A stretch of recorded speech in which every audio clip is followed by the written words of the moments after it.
Sebelum menonton video yang berjudul kelemahan dan keunggulan dari metode bayi tabung, silakan di-subscribe terlebih dahulu agar kami bisa memberikan informasi yang bermanfaat lainnya. Terima kasih.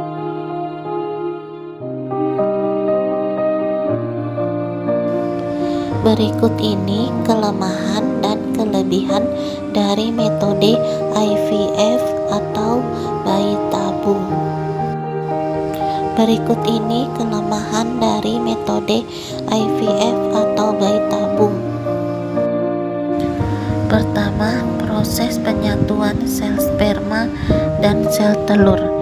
Penyatuan sel telur dan sperma melalui proses pembuahan akan pasti berhasil, tetapi proses implantasinya belum tentu berhasil. Yang kedua, memakan waktu yang lama. Sangat memakan waktu karena dapat menghabiskan waktu yang berbulan-bulan. Yang ketiga, biaya pengobatan yang diperlukan setiap siklus pengobatan berbeda. Biaya yang diperlukan untuk satu siklus pengobatan akan beragam, tergantung pada program dan obat yang digunakan. Yang keempat, beresiko tinggi mengalami kondisi kehamilan ektopik. Wanita yang menjalani treatment bayi tabung beresiko tinggi mengalami kondisi kehamilan ektopik. Yang kelima, embrio dapat menempel sendiri ke rahim dan dapat menyebabkan komplikasi seperti bayi kembar atau lebih. Ada resiko besar embrio akan menendiri ke rahim. Hal ini dapat menyebabkan komplikasi seperti bayi kembar 2 atau lebih. Yang keenam, obat-obatan yang digunakan mungkin memiliki efek samping yang berbahaya. Yang ketujuh, obat-obatan yang digunakan dapat merangsang sel telur yang dikenal sebagai OHSS.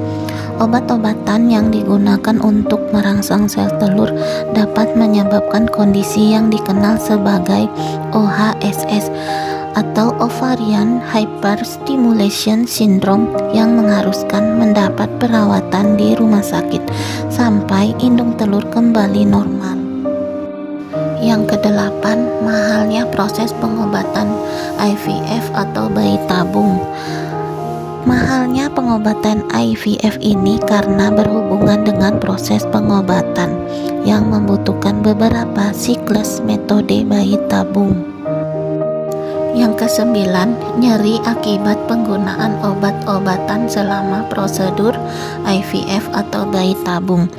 Nyeri akibat obat-obatan dan hormon yang digunakan selama prosedur IVF dapat menyakitkan. Yang ke-10, dapat menyebabkan resiko keguguran. Ibu hamil dengan metode bayi tabung memiliki tingkat keguguran 15-25% disebabkan pola istirahat, makanan yang dikonsumsi, maupun tingkat stres. Berikut ini keunggulan dari metode IVF atau bayi tabung. Yang pertama, dapat memperkecil kemungkinan penurunan penyakit dari orang tua kepada anak.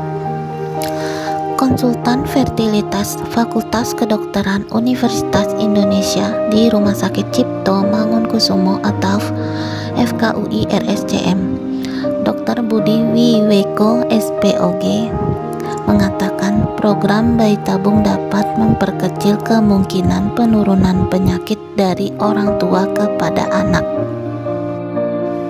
Yang kedua, anak dari hasil metode IVF atau bayi tabung tidak akan mengalami kecacatan baik secara fisik maupun secara psikis.